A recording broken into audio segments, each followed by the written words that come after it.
Halo, buat teman-teman penyandang diabetes, puasa itu seringkali jadi dilema ya. Muncul kekhawatiran, gimana nih soal obat-obatan saya? Nah, di sini kita akan kupas tuntas tantangan itu. Pasti pertanyaan ini sering muncul di kepala kan. Pengen banget puasa tapi kesehatan tetap nomor satu. Jadi gimana caranya biar bisa aman dua-duanya? Yuk kita bedah bareng-bareng. Oke, ini dia gambaran apa aja yang akan kita bahas. Kita mulai dari risikonya dulu ya. Terus kita masuk ke panduan praktis buat obat minum sama insulin. Gak lupa, ada aturan kapan harus batal puasa. Ini penting banget. Dan terakhir, kita rangkum semua poin kuncinya. Oke, pertama-tama, kenapa sih penyesuaian obat ini krusial banget? Intinya cuma satu, menjaga keseimbangan. Biar kita nggak jatuh ke dua kondisi ekstrim yang bahaya. Jadi ada dua musuh utama nih waktu kita puasa. Pertama, hipoglikemia atau gula darah yang drop banget. Ini biasanya kejadian pas siang-siang karena obatnya masih kerja tapi kita nggak ada asupan makanan. Nah, di sisi lain ada hiperglikemia. Ini kebalikannya, gula darah malah melonjak tinggi setelah buka puasa, biasanya karena dosis obatnya kurang pas buat porsi makan besar. Dua-duanya sama-sama bahaya loh kalau dibiarin. Tugas kita adalah jalan di tengah-tengahnya dengan aman. Yuk, sekarang kita masuk ke yang praktis-praktis. Kita mulai dari obat oral alias obat tablet. Gimana sih cara ngatur jadwal dan dosisnya? Oh ya, penting banget nih dicatat. Semua info yang kita bahas ini bukan karangan loh. Ini semua berdasarkan panduan internasional dari IDF and DAR International Alliance tahun 2021. Jadi, ini sumbernya jelas dan bisa kita percaya. Oke, kita lihat tabel ini bareng-bareng ya. Nah, yang perlu jadi perhatian khusus itu golongan sulfonylurea. Apalagi obat kayak glibenclamide dan glimepiride. Lihat, ditandai risiko tinggi. Kenapa? Karena ini paling gampang bikin gula darah anjlok. Jadi, wajib hukumnya ngobrol sama dokter, bisa jadi obatnya diganti atau dosis sahurnya ditiadakan. Kalau metformin yang paling umum dipakai, ini cenderung aman. Cukup geser aja waktu minumnya pas sahur dan buka. Terus buat obat-obat baru kayak penghambat DPP-4, biasanya dosisnya nggak perlu diubah. Nah terakhir, untuk penghambat SGLT2, kuncinya cuma satu. Minum pas buka puasa dan wajib minum air yang banyak biar nggak dehidrasi. Sekarang kita pindah ke insulin. Nah, kalau insulin ini butuh perhatian ekstra dan harus lebih rajin cek gula darah sendiri. Kenapa? Karena efeknya nurunin gula darah itu kuat banget. Sebelum ngomongin dosis, kita perlu kenal dulu nih ada dua jenis insulin utama.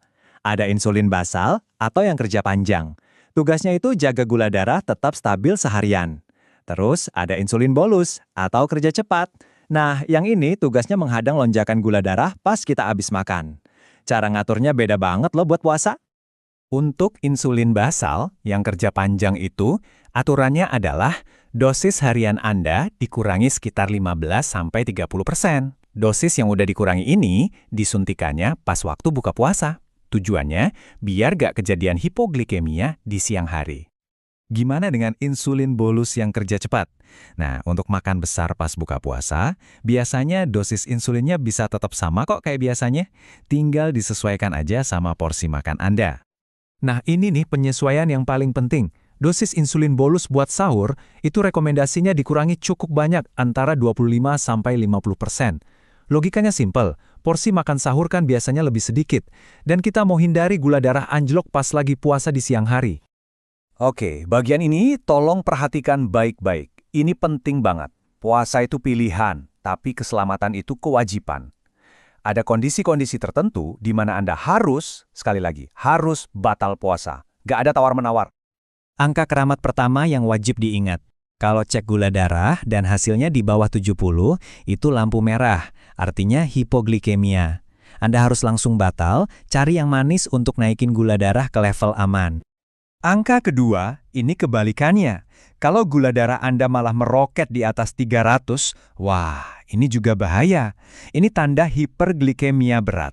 Sama, ini juga sinyal kuat buat langsung batalin puasa dan segera ambil tindakan. Kadang-kadang, badan kita ngasih sinyal duluan loh, bahkan sebelum kita sempat ngecek gula darah. Kalau Anda ngerasain salah satu dari gejala ini, pusingnya parah banget, keringat dingin, badan gemeteran, atau rasanya bingung dan lemes luar biasa, jangan nunggu lagi. Langsung batalkan puasa. Baiklah, kita sudah membalas banyak detail penting. Sekarang, mari kita rangkum semuanya menjadi beberapa poin kunci yang mudah diingat. Ini pertanyaan yang sering banget bikin ragu, ngecek gula darah pakai tusuk jari itu batalin puasa nggak sih? Jawabannya tegas, tidak. Baik secara medis maupun fatwa agama. Kutipan dari apoteker Yuarsela ini pas banget. Ini bukan soal batal atau enggak, ini soal keselamatan nyawa Anda. Jadi, ini dia rangkuman strateginya. 1. Rencanakan dari jauh-jauh hari sama dokter. 2. Sesuaikan dosis obat sesuai yang kita bahas tadi. 3. Lebih rajin pantau gula darah. 4. Jangan lupa minum air putih yang banyak antara buka dan sahur. Dan 5, yang paling penting, kenali tanda bahaya dan siap untuk berhenti kalau diperlukan. Cukup ingat 5 langkah ini aja, ini kunci biar puasa kita bisa tenang dan aman. Pada akhirnya, semua informasi ini tujuannya buat memberdayakan Anda. Jadi, pertanyaan terakhirnya, setelah tahu semua ini, apakah Anda sekarang merasa lebih pede untuk ngobrol sama dokter atau apoteker tentang rencana puasa Anda? Ingat, puasa yang aman itu dimulai dari persiapan yang matang.